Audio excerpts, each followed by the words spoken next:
En question les idées reçues. Nous vous informerons sur les derniers développements du conflit israélo-iranien.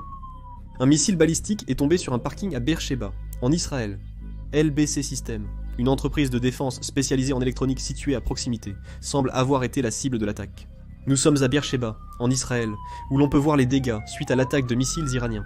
À Ispahan, en Iran, un missile balistique est tombé sur le parking d'un bâtiment, mettant le feu à plusieurs véhicules sans endommager la structure.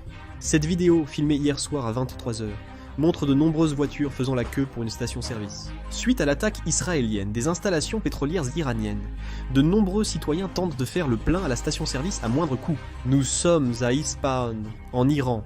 L'armée israélienne a attaqué les rampes de lancement de missiles et les radars dans la province. C'est Israël.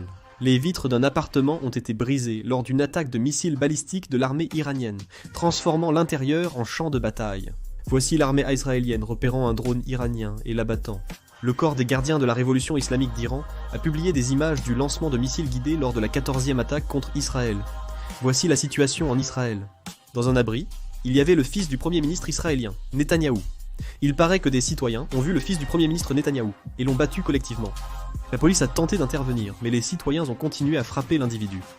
3 avions iraniens se sont dirigés vers Mascate, à Oman, ce matin. On ne sait pas encore qui était à bord. Certains pensent qu'ils ont été envoyés pour négocier. Le président israélien, Isaac Herzog, a répondu à la question de savoir ce qui se passerait si les États-Unis décidaient de ne pas participer à la guerre, en disant qu'ils savaient déjà ce qu'il fallait faire, et qu'ils avaient déjà montré qu'ils savaient quoi faire.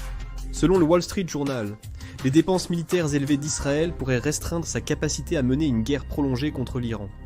Israël dépense actuellement des centaines de millions de dollars par jour en frais de guerre, ce qui représente un lourd fardeau financier pour le pays. Selon une interview avec les médias d'État iraniens, le président du Croissant Rouge iranien a affirmé que 5 hôpitaux iraniens ont été endommagés par les frappes aériennes israéliennes. On ne sait pas exactement quelles installations ont été touchées ni quand les dégâts ont eu lieu. Un membre républicain du Congrès américain a déclaré qu'il pensait que le président Trump retarderait autant que possible sa décision d'intervenir ou non en Iran. Selon un haut responsable de l'administration Trump cité par NBC News, le directeur de la CIA, John Ratcliffe, aurait déclaré lors d'une réunion à huis clos que l'Iran semble très proche de posséder l'arme nucléaire. De plus, selon le Mossad israélien, l'Iran pourrait achever ses armes nucléaires dans les 15 prochains jours, confirmant que le moment où il possédera l'arme nucléaire est imminent. L'ambassade d'Australie en Iran a fermé, et tous les Australiens présents dans le pays ont été évacués, selon des rapports. Dmitri Peskov, porte-parole du Kremlin, a déclaré vendredi à Skios qu'un changement de régime en Iran serait inacceptable et que l'assassinat du guide suprême iranien ouvrirait